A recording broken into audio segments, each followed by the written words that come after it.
राजनीति में ऐसा कहा जाता है कि जो बयान हैं उनके कई मायने होते हैं और शायद यही सियासत की खूबी भी है कि जो व्यक्तित्व है वो अपने श्रीमुख से निकले शब्दों के कारण जाना पहचाना जाता है।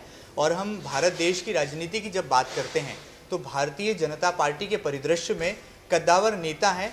इंदौर से चूंकि आते हैं तो पूरे भारत का दिल जीतने की खूबी भी रखते हैं और भारतीय जनता पार्टी के राष्ट्रीय महासचिव कहलाते हैं। जी हाँ, बिल्कुल ठीक समझे आप। आज हम आपकी मुलाकात कराएंगे बीजेपी के राष्ट्रीय महासचिव श्री कैलाश विजयवर्गीय जी से। आज उनके दिल की बात जानेंगे। आमतौर पर हम उनके श्रीमुख से राजनीति की बात सुनते हैं, मन की बात सुनते हैं, लेकिन आज उनके दिल में क्या है ये कुछ जानने समझने की कोशिश करेंगे एमपी न्यूज़ के इस खास सेगमेंट में। कैलाश जी, सबसे पहले तो आपका बहुत बहुत स्वागत है कि आपने अपने व्यस्ततम शेड्यूल में से जो है बहुत सारा वक्त हमारे दर्शकों के लिए निकाला। कैलाश जी, चूँकि जाहिर सी बात है मध्य प्रदेश में जो उपचुनाव हो रहे हैं, 3 विधानसभा सीटें हैं, 1 लोकसभा सीट है। कहा जा रहा है कि ये सत्ता का एक सेमीफाइनल है, एक लिटमस टेस्ट भी है।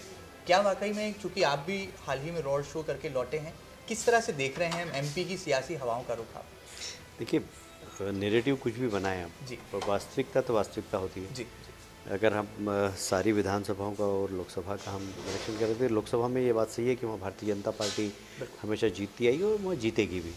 बाकी विधानसभाओं की बात करें तो वहाँ भारतीय जनता पार्टी की सीट नहीं है, ट्रेडिशनल कांग्रेस की सीट है। पर हमें लगता है कि इस बार उन सीटों पर भी भारतीय जनता पार्टी जीतेगी। और जिस तरीके से प्रदेश में माननीय शिवराज जी का प्रभाव है, देश में प्रधानमंत्री जी का प्रभाव है, योजनाओं का प्रभाव नीचे के स्तर पर है, मुझे लगता है कि भारतीय जनता पार्टी सारे ही विधानसभा के चुनाव भी जीतेगी। जब अगर कमलनाथ की बात करें या कांग्रेस पार्टी की हम बात करें तो पूर्व मुख्यमंत्री कमलनाथ जी लगातार जो है मैदानी दौरे के लिए अब निकलने वाले हैं और कहा जा रहा है कि सीधा चैलेंज वो देंगे, क्योंकि 2 ऐसी सीटें हैं जो कि परंपरागत रूप से कांग्रेस का वोट बैंक भी मानी जा रही हैं। क्या आपका आकलन है कि कमलनाथ जी में अब वो सियासी जान बाकी है? देखिए, टेस्टेड और वेस्टेड, जब कोई चीज़ टेस्ट हो जाती है ना और उसके बाद फेल हो जाती है तो फिर वो वेस्ट हो जाती है। कांग्रेस को लोगों ने टेस्ट किया जी, और चाहे किसान हो, चाहे नौजवान हो, चाहे महिला हो, चाहे आंगनवाड़ी की महिलाएं हो, चाहे गुरुजी शिक्षक हो, सबको वादे किए थे और सारे वादे फेल हो गए। इसलिए टेस्ट और वेस्ट, तो अब कांग्रेस वेस्ट के लायक हो गई। और आप जानते हैं कि स्वच्छ भारत अभियान मोदी जी का चल रहा है, तो लोग तो वेस्ट को निकाल के सीधे डस्टबिन में डालते हैं। कैलाश जी, आपको बहुत राजनीति का तगड़ा अनुभव है। हमने बंगाल में आपकी हुंकार को देखा, देश में भी आपकी गर्जना सुनाई देती है। इंतज़ार हो रहा है कि एमपी में कब कैलाश जी की जो आवाज़ है ये बुलंद होगी। और चूँकि आप तो मध्य प्रदेश के ही हैं तो मध्य प्रदेश की तासीर से भली भांति वाकिफ़ भी हैं, लगातार दौरे भी कर रहे हैं। क्या एक्टिव पॉलिटिक्स में फिर कैलाश विजयवर्गीय एमपी में नज़र आने वाले हैं? देखिए, मैं पार्टी का सिपाही जी, मुझे जहाँ पार्टी लगाती है वहाँ मैं ईमानदारी से लगता हूँ। अभी मुझे वापस फिर से बंगाल की जवाबदारी दे दी। बाकी राज्यों में भी अभी चुनाव होने वाले, वहाँ पर भी हमें जाना है।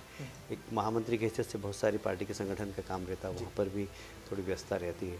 तो अभी मध्य प्रदेश में कोई मेरी ऐसी एक्टिव भूमिका डे टू डे की नहीं है। पर हाँ, बाई इलेक्शन में मैं अभी लगूंगा। आज भी कार्यालय से फ़ोन आया था भूपेंद्र सिंह जी का, जो सारा कोऑर्डिनेट कर रहे हैं कि आप कितनी तारीख देंगे।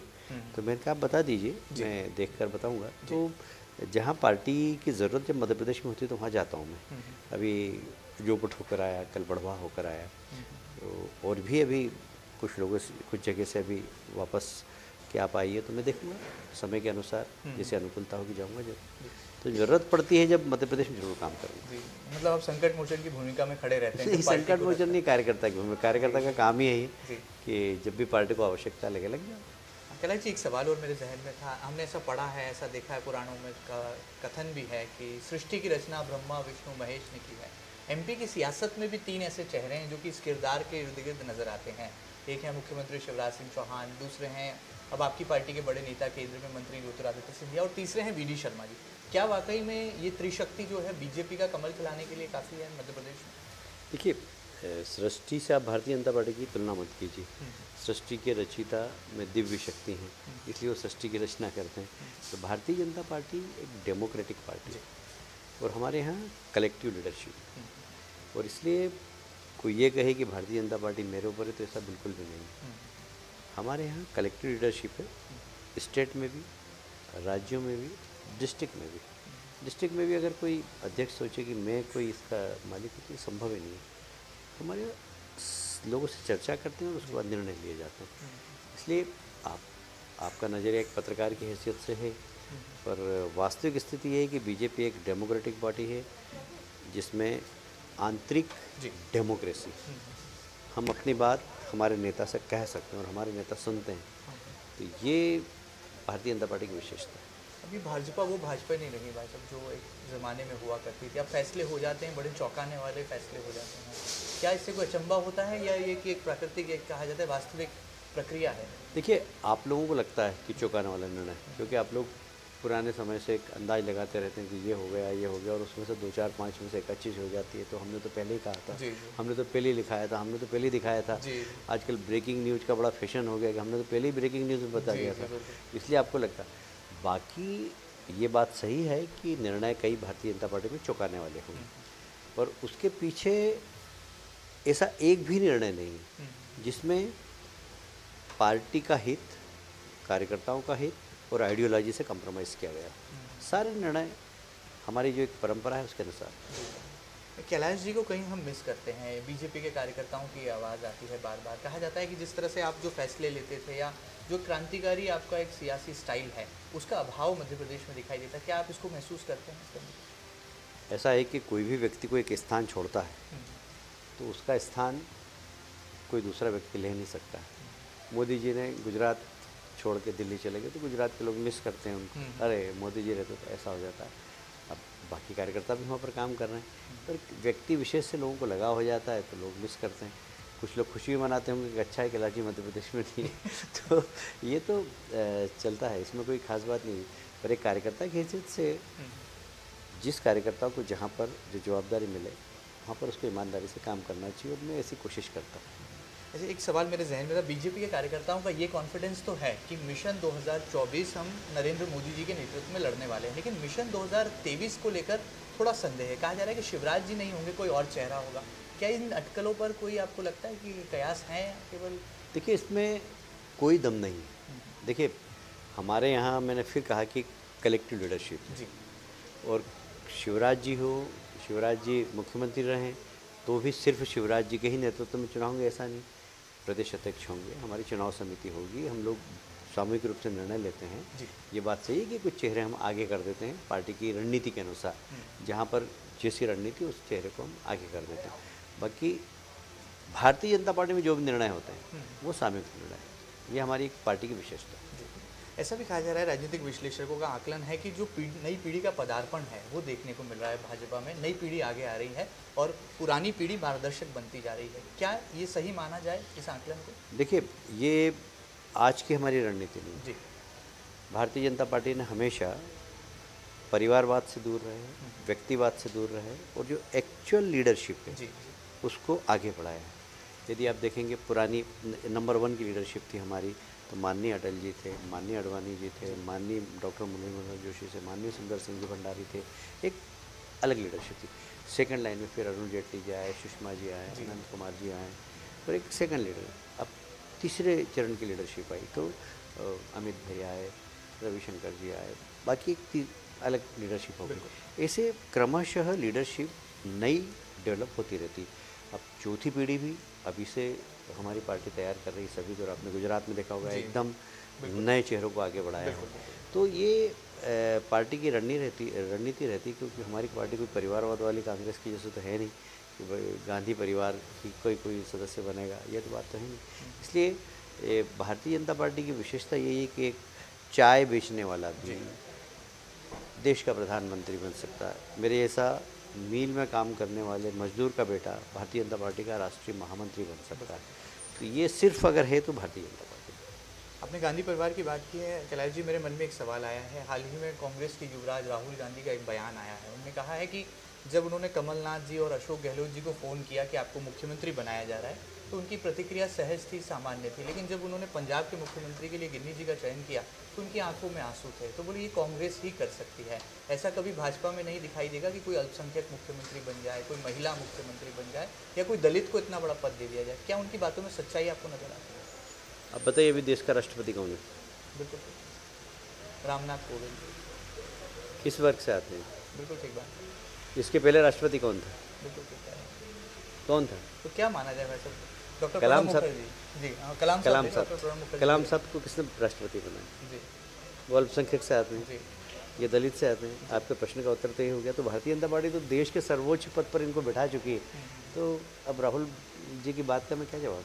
तो राहुल गांधी को कोई सीरियस लेने की जरूरत नहीं है, आप ऐसा मानते हमेशा मानता हूँ मैं तो कि उनको राजनीति में उनके घर के लोग भी सीरियस नहीं लेते, तो बाकी आप लोग पता नहीं क्यों सीरियस लेते हैं। हैं? आज सांकेतिक रूप से सोनिया गांधी जी ने कहा है कि कांग्रेस तो वही चलाएंगी, कांग्रेस की कमान उनके हाथों में ही रहेगी और सोनिया जी ही बड़े फैसले लेंगी पार्टी के। क्या इससे माना जाए कि बीजेपी को वॉकओवर दे दिया है कांग्रेस ने? नहीं, इसीलिए कि उनको भी अपने बच्चों पे विश्वास नहीं हम्म, कि भाई राहुल संभाल सकता है या प्रियंका जी संभाल सकता जी है। तो इसलिए वो मजबूरी में वो निर्णय कर रही हैं कि मैं खुद ही निर्णय लूँगी, तो उनकी मजबूरी है। अच्छा, फिर परिवार के हाथ से कांग्रेस जाना नहीं चाहिए, तो एक ये भी उनकी मजबूरी कहें, तो ऐसा भी नहीं कोई दूसरा व्यक्ति कोई बन जाए वहाँ पर, वो बना नहीं सकते हैं। अब इसलिए मजबूरी है कि बीमार होने के बाद भी वो कांग्रेस को संभाल रही है। इससे ऐसा क्यों देखने में आता है कैलाश जी कि देश में किसान जो है वो भारतीय जनता पार्टी से नाराज़ हैं या मोदी जी से नाराज़ हैं? अगर हम पंजाब के आंदोलन पर एक निगाह डालें, दिल्ली के आंदोलन पर या लखीमपुर की घटना पर ही क्यों ना हम गौर करें, ये गंभीर मसला है आपको लगता है? क्योंकि आपने हर वर्ग का प्रतिनिधित्व किया है, ऐसी विधानसभाओं से भी आप विधायक बनकर आए हैं जहाँ पर किसानों की तादाद बहुत ज़्यादा रही है। देखिए, किसान आंदोलन के नाम पर जो लोग वहाँ पर बैठे हुए हैं, क्या देश का किसान उनके साथ है? वो एक वर्ग का आंदोलन बन गया है, और जिस तरीके के वहाँ नारे हो रहे हैं, जिस प्रकार की, जैसे कल ही वहाँ पर एक मर्डर हुआ, बड़ा विभत्स मर्डर हुआ, बिल्कुल। और उन लोगों के मंच के पास हुआ। अब इससे आप अंदाज़ा लगा सकते हैं कि वहाँ पर कैसे लोग आ रहे हैं, कैसे लोग जा रहे हैं। कभी वहाँ खालिस्तान के नारे लग जाते हैं, कभी वहाँ पर फिर खालिस्तानी समर्थक जो कनाडा में बैठे हुए वो उनके समर्थन में वहाँ से बयान देते हैं। अब बताइए, इसको किसान आंदोलन कहना उचित है क्या? पर ठीक है, किसान आंदोलन के नाम पर जो भी कुछ हो रहा है, मैं नहीं समझता कि देश का किसान उनके साथ में। और मैं बहुत दावे से और गंभीरता से एक बात कहता हूँ कि आप कांग्रेस का कार्यकाल निकाल लीजिए, उनकी सरकार ने किसानों के लिए कौन कौन सी स्कीम दी। भारतीय जनता पार्टी का बहुत कांग्रेस की तुलना में 10% कार्यकाल रहा। उन्होंने कितनी योजनाएं दी? कम से कम 10 टाइम्स ज़्यादा राहत सभी चीज़ों में, चाहे खाद हो, चाहे बीज हो, चाहे किसान सम्मान निधि हो, चाहे MSP हो, चाहे किसानों के उत्पादन की खरीदी हो, सब में भारतीय जनता पार्टी अव्वल है, जिन्होंने किसान को फोकस करके सारी योजनाएं बनाई। और इसलिए आपका ये कहना है कि किसान भारतीय जनता पार्टी से नाराज़ है, मैं नहीं समझता। मैं आपकी इस बात से 1% भी सहमत नहीं हूँ कि भारतीय जनता पार्टी से किसान नाराज़ है। भारतीय जनता पार्टी से किसान खुश है। प्रियंका जी का यूपी जाना, लखीमपुर की घटना के बाद एक क्रिया पर प्रतिक्रिया आना, क्या इसे आप राजनीति मानते हैं या प्रियंका गांधी की संवेदना मानते हैं? देखिए, 2 घटनाएं हुई है जी जो बहुत, जिससे सारा देश हिला है। एक तो ये थी कि किसानों के ऊपर गाड़ी चली। जी बिल्कुल। दूसरी घटना हुई, आतंकवादियों ने आकर जम्मू कश्मीर में शिक्षक और शिक्षिका को गोली मार दी। बिल्कुल। राहुल जी जनेऊ पहन के जम्मू जाते हैं और कहते हैं कि ये तो मेरा प्रदेश है, मेरा घर है। आप बताइए, उनके घर में अगर हत्या हो जाती, आतंकवादी आके मार देते, कोई उनके परिवार का वहाँ पर गया? क्योंकि वहाँ पर वोट की फसल नहीं है अभी। और उत्तर प्रदेश में आकर वो, निश्चित रूप से मैं उसको राजनीतिक ड्रामेबाजी कहूँगा, इसलिए कि वहाँ पर वोट की फसल काटना है उनको। तो इसमें कहीं पर भी संवेदना का कोई स्थान नहीं है। ये शब्द ही उनके लिए उपयोग करना, इस शब्द का अपमान है। सिर्फ राजनीतिक रोटी से करें। यदि वास्तव में इस प्रकार की घटना से उनको दर्द होता तो सबसे पहले वहाँ से उठ कर जम्मू जाते, श्रीनगर जाते और उन परिवार से मिलते जिनको कहते हैं मेरा परिवार है। वहाँ पर अगर आतंकवादी, ऐसा क्या कारण है कि आतंकवादियों के विरोध में कांग्रेस नहीं बोलती? मेरा प्रश्न है आपके माध्यम से कि आतंकवादियों के विरोध में कांग्रेस क्यों नहीं बोलती? क्यों नक्सल, अर्बन नक्सल के समर्थन में खड़ी हो जाती है? क्यों JNU में जाकर भारत तेरे टुकड़े होंगे इंशाअल्लाह इंशाअल्लाह के नारे लगाने वालों को पीठ थपथपाते हैं राहुल गांधी? ऐसा क्यों करते हैं? ये एक प्रश्नवाचक चिन्ह। और इसलिए देश की जनता इस बात को बहुत गंभीरता से ले रही है, इसीलिए राहुल जी और कांग्रेस को गंभीरता से नहीं ले रही।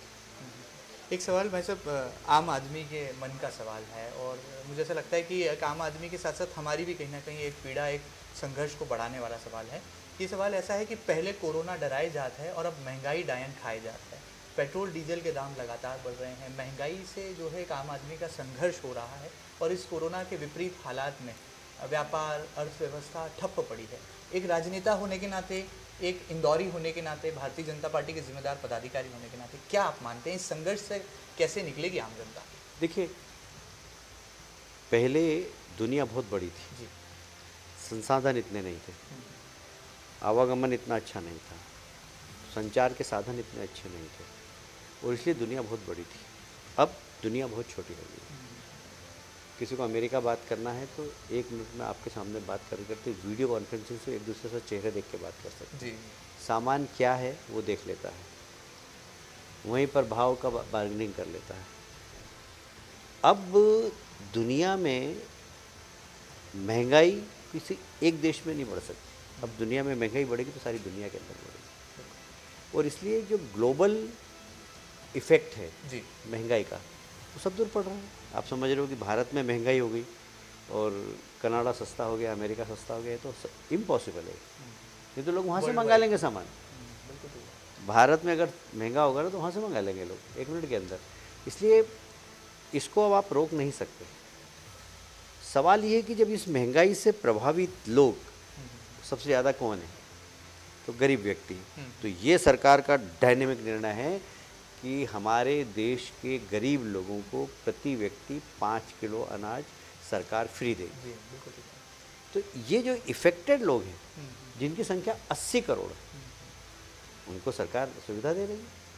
और मैं समझता हूँ कि महंगाई से और विशेषकर कोविड की अंतर्राष्ट्रीय स्थिति जिसने वित्तीय व्यवस्था को, फाइनेंस को प्रभावित किया, उसमें भारत ने बहुत सक्षम भूमिका अदा की है। और परसों ही इंटरनेशनल मॉनेटरी फंड ने एक इमेज किया है कि भारत की जो पर कैपिटा इनकम है वो बढ़ेगी, जीडीपी बढ़ेगी। तो मैं समझता हूँ कि ये बहुत अच्छा नियंत्रण है और बहुत अच्छी स्थिति है भारतीय जनता पार्टी की सरकार के केंद्र में, जिन्होंने देश की अर्थव्यवस्था को नियंत्रित, तो राहत मिलने वाली है, हम ये कह सकते हैं। हाँ, बहुत नियंत्रण में। नहीं तो मैं आपको कह रहा हूँ कि जिस तरीके का आपदा सारे विश्व पे आई थी अभी कोविड की, उसमें कई देशों की अर्थव्यवस्था धराशायी हो गई, पर हमारे यहाँ आज भी अर्थव्यवस्था पे भारत का कंट्रोल है। चलिए, बड़ी बात है, जनता के लिए राहत आने वाली है और ये भी कहा जा सकता है कि केंद्र सरकार की जो तमाम योजनाएं हैं उसका लाभ जो है समाज के अंतिम व्यक्ति तक पहुंचे, ऐसी कोशिशें सरकार भी कर रही है। कैलाश जी, आगे बढ़ते हैं और ये तो बहुत सारे सवाल हैं जहन में, लेकिन आपके पास वक्त की कमी भी है और मुझे लगता है कि मौसम का तकाजा भी कुछ ऐसा इशारा दे रहा है कि ज़्यादा सवालों की बौछार ना की जाए। आगे बढ़ते हैं कैलाश जी, किस तरह से आप देखते हैं, हाल ही में हमने प्रधानमंत्री जी का एक ऐसा स्वरूप देखा, एक ऐसा अंदाज देखा जिसमें सागर के एक छोटे से कार्यकर्ता छोटे लाल की कहानी ने जो है पूरे भारतीय जनता पार्टी में एक ऐसा आदर्श उदाहरण दे दिया कि वो मोदी जी के नाम का जो है मफलर लेकर के भारतीय जनता पार्टी का झंडा सिर पर बांधकर जब प्रधानमंत्री जी के पास पहुंच गए तो प्रधानमंत्री जी बहुत प्रभावित हुए। तो ये मध्य प्रदेश के बाशिंदे का कमाल है, भारतीय जनता पार्टी के कार्यकर्ता की ताकत है, या प्रधानमंत्री जी की सादगी है? आप इसे क्या मानते हैं? देखिए, इससे पता लगता है कि प्रधानमंत्री का कार्यकर्ता भाव कैसा है। इतने ऊंचे पद पर बैठा हुआ व्यक्ति भी कार्यकर्ता को कितना सम्मान देता है जी, ये सबसे बड़ी बात है। और हमने देखा है कि मोदी जी ने संघ में काम किया, संघ के प्रचारक हिस्से से उन्होंने काम किया, संगठन में विभिन्न पदों पर लेकर एक कार्यकर्ता के हिस्से से उन्होंने काम किया। हमने देखा डॉक्टर मुरली मनोहर जोशी की एकता यात्रा में उनके सहयोगी के रूप में किस प्रकार उन्होंने यात्रा प्रारंभ की और अंत समय तक रहे। तो एक कार्यकर्ता का भाव उनके अंदर है। उनके इस एक्ट से ऐसा लगता है कि आज भी उनके मन का कार्यकर्ता जिंदा है उनका, भले ही वो देश के प्रधानमंत्री बन गए। तो एक बहुत बड़ा मैसेज है और कार्यकर्ताओं को मनोबल बढ़ाने का काम किया। कैलाश जी, एक सवाल मेरे जहन में है, राम मंदिर का निर्माण शुरू हो चुका है और कहा जा रहा है कि जल्द ही भारतवासियों को राम मंदिर के दर्शन के लिए जो उनकी आतुरता है उस पर भी विराम लगने वाला है। क्या ये माना जाए कि आने वाले लोकसभा चुनाव से पहले देश की जनता को राम मंदिर का एक बड़ा गिफ्ट, एक बड़ा तोहफा जो है देश की सरकार देने जा रही है? देखिए, मुझे लगता है कि आने वाले चुनाव की दृष्टि से राम मंदिर बनाना, ये प्रश्न से मैं सहमत नहीं हूँ। और समय सीमा में काम हो, ये विशेषता प्रधानमंत्री जी की है कि जब भी कोई काम प्रारंभ करते हैं तो समय सीमा में होना चाहिए। अभी आपने देखा होगा उनके प्रधानमंत्री बनने के बाद लगभग 150 से ज़्यादा ऐसे प्रोजेक्ट थे जो कि अपनी समय सीमा से 5 साल, 10 साल, 15 साल, 20 साल और 25 साल पिछड़ गए थे। उन्होंने सारे एक उन प्रोजेक्ट को लेकर एक फोर्स बनाया IAS अफसर, इसको समय सीमा में निर्माण को पूरा करना है, इसके लिए जितना बजट चाहिए हमसे ले लें। सारे बजट उन्होंने देकर सारे निर्माण जितने भी पड़े हुए थे सबको पूरा कर दिया। तो मोदी जी की एक विशेषता है कि वो समय सीमा में काम पूरा हो। अभी नई पार्लियामेंट बन रही है, 24 आवर्स काम चल रहा है, 24 घंटे। कोविड में भी उन्होंने काम बंद नहीं होने दिया। समय सीमा में काम होने से जनता के पैसों की बर्बादी बचती है। तो आप यदि एक तरीके से ट्रस्टी हैं जनता के खजाने के, तो आपको इस बात की चिंता करना चाहिए कि जनता के पैसे का दुरुपयोग नहीं हो, जनता का 1 रुपया 75 पैसे में नहीं चले, 1.25 रुपये में चले। इसके लिए बहुत ज़रूरी है कि आपको पारदर्शिता, आपकी कार्य पद्धति, समयबद्ध सीमा में काम हो, ये बहुत ज़्यादा ज़रूरी है। और मोदी जी की विशेषता रही कि मुख्यमंत्री बनने के बाद हमने गुजरात में भी देखा उनको इसी प्रकार काम करते हुए, और प्रधानमंत्री बनने के बाद यहाँ पर भी हम देखते हैं कि हर काम को वो समय सीमा में हो और समय के पहले हो, इसका प्रयास करते हैं। उसमें राम मंदिर भी है जी, उसमें पार्लियामेंट भी है हमारी। ऐसे बहुत सारे ऐसे प्रोजेक्ट हैं जो समय सीमा में बने। मैं बनारस जाता रहता हूँ, काशी विश्वनाथ के दर्शन करने के लिए। मैंने देखा, अभी कोविड के दौरान नहीं गया, 1.5 साल के अंदर पूरे बनारस का नक्शा बदल गया। सारे निर्माण कार्य उन्होंने समय सीमा में करवाए। ये उनकी विशेषता है। इसलिए आप बिल्कुल इसको चुनाव से मत जोड़िए। आप ये मान के चलिए कि ये मोदी जी की विशेषता है कि हर काम समय सीमा में हो, और सौभाग्य से वो चुनाव के पहले उसका हो जाएगा। जी, चलिए, बड़ी बात है। देश में लोकतंत्र का मंदिर भी बन जाएगा और राम मंदिर यानी कि रामलला अपने मंदिर में विराजमान होंगे, कुछ ऐसा दावा है माननीय कैलाश विजयवर्गीय जी का। और प्रधानमंत्री जी जिस तरह से नेशन लाइन पर चलते हैं, लगता है कि वो डेडलाइन के भी पक्के हैं। शायद यही वजह कि तमाम प्रोजेक्ट्स अपनी समय सीमा में पूरे हो जाएंगे।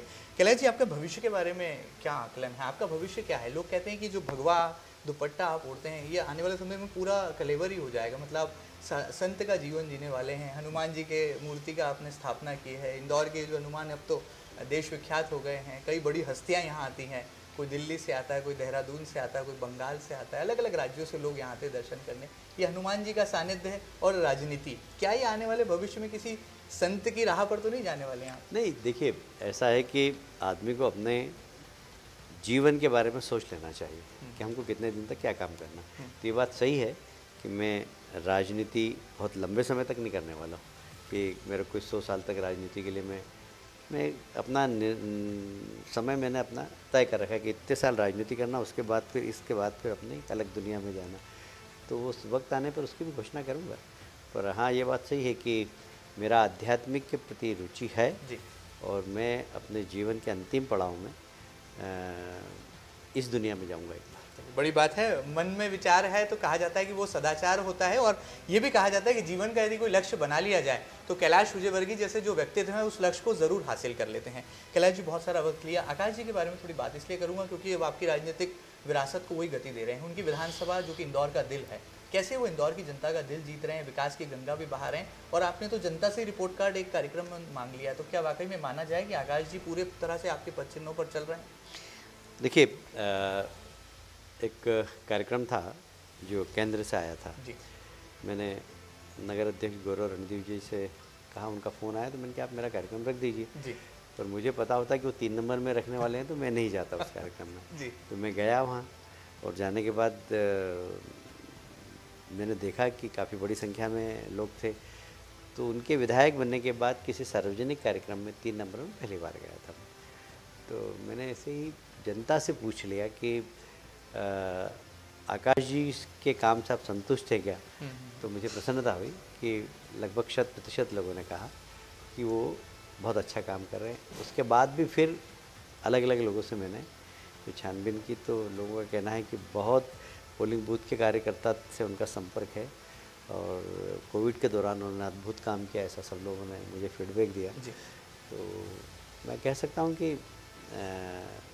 मैं उनके काम से संतुष्ट हूँ। कितने नंबर आप देते हैं आकाश जी? उनकी सक्रियता है, 24 घंटे जनता के बीच रहते हैं, लगातार कार्यक्रमों में नजर आते हैं, विकास नहीं, मैं नंबर इसलिए नहीं दूंगा कि कभी भी कोई पिता अपने बेटे की कॉपी चेक करेगा तो वो अगर कितने भी नंबर दे, लोग शक करेंगे कि यार ये तो इनके पिताजी हैं, ने तो दे दिए।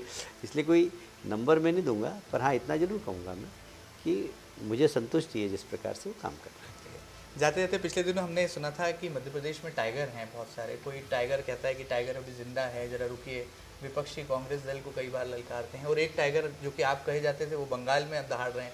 तो क्या माना जाए, मध्य प्रदेश में आने वाले समय में ये टाइगर का ही दौर चलेगा या कि कोई और भी नए जो हैं इस तरह से? नहीं, वैसे मध्य प्रदेश में सबसे ज़्यादा शेर हैं इसलिए शेर तो आते रहते हैं, तो और ये तो शेरों का ही प्रदेश है जी। तो मेरा इंतजार करे जनता। हाँ हाँ बिल्कुल।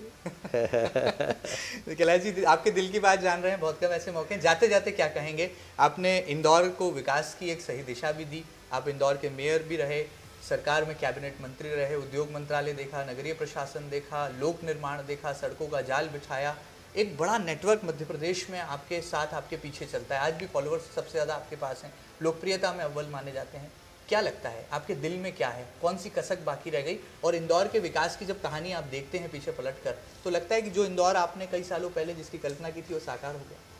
नहीं, ऐसा है कि डेवलपमेंट का कभी अंत नहीं होता। मैं एक बात ध्यान रखूँ हमेशा, ये निरंतर चलने वाली प्रक्रिया है और इससे कभी संतुष्ट भी नहीं होना चाहिए। आप सोच रहे हो कि इंदौर में बहुत विकास हो गया, अभी कोई संभावना नहीं, हमेशा संभावना है। दी बेस्ट होना चाहिए। ये बात सही है कि जब मैं मेयर बना था तब मैंने कहा था कि इंदौर शहर की पहचान हम अंतर्राष्ट्रीय स्तर पर ले जाएंगे। तो लोगों ने हमारा बड़ा मजाक उड़ाया था कि इतने बड़े बड़े गड्ढे हैं, नगर निगम में तनख्वाह बांटने के लिए पैसे नहीं है। पर आज मैं बहुत गर्व है मुझे कहते हुए कि इंदौर अब पहचान का मोहताज नहीं। पर हाँ, अभी भी इसमें बहुत संभावना है, इंदौर में बहुत संभावना है। और अभी वर्तमान नेतृत्व से, चाहे सांसद हो चाहे विधायक हो, उनसे मैं कहना चाहूँगा कि एक समयबद्ध कार्यक्रम बनाना चाहिए इंदौर के लिए कि क्या क्या आवश्यकता है। जैसे आप मेट्रो का उदाहरण दो, आप मेट्रो इतने दिन से उद्घाटन होकर पड़ी है, अभी तक काम कुछ चल रहा है, कुछ बंद पड़ा है। मैं तो ज़्यादा इंटरेस्ट लेता नहीं हूँ, तो पर यहाँ के सांसद को, यहाँ के जनप्रतिनिधि को, प्रभारी मंत्री को एक महीने में एक बार, 2 महीने में एक बार, 3 महीने में एक बार मेट्रो की समीक्षा करना चाहिए। और ऐसे जो बड़े बड़े प्रोजेक्ट हैं उसके बारे में विचार करना चाहिए, ऐसा मैं मानता हूँ। तो आपने प्रश्न ऐसा पूछा है कि आपके माध्यम से ये बात जनप्रतिनिधि भी तक पहुँच जाएगी और मुझे लगता है कि इस पर वो लोग विचार करेंगे, क्योंकि इंदौर में बहुत संभावना है, हर प्रकार की संभावना है। आज से 10 साल पहले कोई सोच नहीं सकता था कि यहाँ पर TCS आएगा, यहाँ पर इंफोसिस आएगी, यहाँ पर सिम्बायोसिस का ले जा सकता है, यहाँ पर कई वर्ल्ड ब्रांड्स हैं, बहुत सारे नरसिंह मोहन जी आया है। ये जब हम लेकर आए तो आज इंदौर की पहचान बहुत बड़ी हो गई और इसलिए ये प्रक्रिया सतत चलने वाली है। इसमें हमेशा कैसे इंदौर में और 4 चांद लगे कैसे, और मैं इस बात को मैं ज़रूर धन्यवाद दूंगा कि अभी वर्तमान में जो जनप्रतिनिधि हैं सब सोचते भी हैं, पर मेरे पिताजी कुछ कमी रह जाती है। पिताजी मेरे एक बात कहते थे कि एक मुट्ठी बादाम आप ऐसी चबा खा जाओ, पर 10 बादाम को यदि आप घिस के पियोगे ना तो आपको 10 लग जाएंगे। तो 10 बादाम का उपयोग कैसे करना, सही प्रक्रिया, तो प्लानिंग से काम करना, सिस्टमेटिक काम करना। जैसे मैंने एक उदाहरण बताया कि मेट्रो की एक पीरियोडिक बैठक वो होते प्रभारी मंत्री, सांसद और सारे विधायकों को लेना चाहिए। क्या प्रोग्रेस हो रही, क्या तकलीफ आ रही, क्यों काम रुका हुआ है। बिल्कुल ठीक बात है, कहाँ अवरोध है, कहाँ अवरोध है।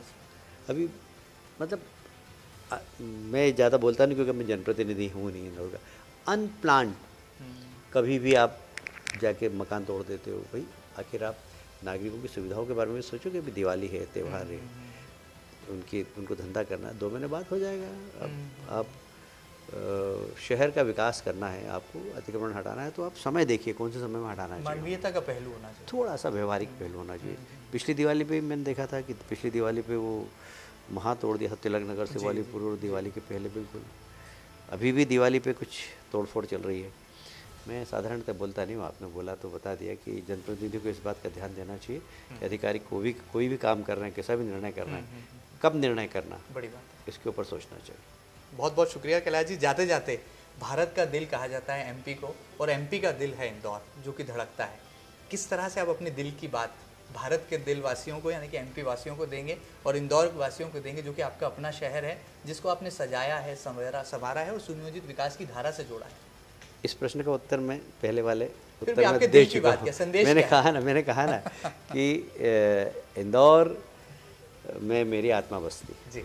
और मैं कह सकता हूँ कि जब भी इंदौर में कोई संकट आता है तो मैं, जैसे आपने बंगाल में, अभी मैं बंगाल में था, यहाँ पर कोविड आया, ऑक्सीजन की कमी थी, जी आप पहुँचे यहाँ, मैंने ऑक्सीजन की व्यवस्था कराई और मुझे मालूम है कि मैंने ऑक्सीजन की व्यवस्था कैसे कराई यहाँ पर इंदौर में। सारे देश में ऑक्सीजन की कमी थी, हमारे शहर में हमने ऑक्सीजन को सरप्लस किया, बल्कि इंदौर ने धार, उज्जैन, नीमच तक ऑक्सीजन भेजी, हमने इतनी सारी व्यवस्था की।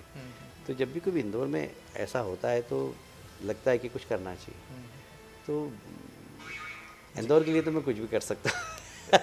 बहुत बड़ी बात है, कैलाश जी ने कही है कि इंदौर के लिए कुछ भी कर सकते हैं, और शायद यही एक राजनेता की खूबी होती है कि वो न केवल दिल जीतना जानता है, बल्कि क्या शहर हित में है, क्या देश हित में है, राष्ट्र सर्वोपरि, इस नारे को भी जो है अपनी बातों से परिलक्षित कर जाता है। उम्मीद है कि कैलाश विजयवर्गीय जी की जो दिल की बात है वो आप तमाम दर्शकों के दिल तक जरूर पहुंची होंगी, और कुछ ऐसे सवाल हैं जो कि अनछुए रह जाते हैं, उन सवालों के जवाब भी बेबाकी से कैलाश जी दे पाए होंगे। एमपी न्यूज़ के इस खास सेगमेंट में फिलहाल इतना ही। ये खास कार्यक्रम आपको कैसा लगा, इस दिल की बात में आपको क्या कुछ छुआ, हमें जरूर बताइएगा, और ताज़ा तरीन खबरों के लिए लगातार बने रहिएगा आपके अपने न्यूज़ चैनल एमपी न्यूज़ के साथ। फिलहाल दीजिए इजाजत, नमस्कार।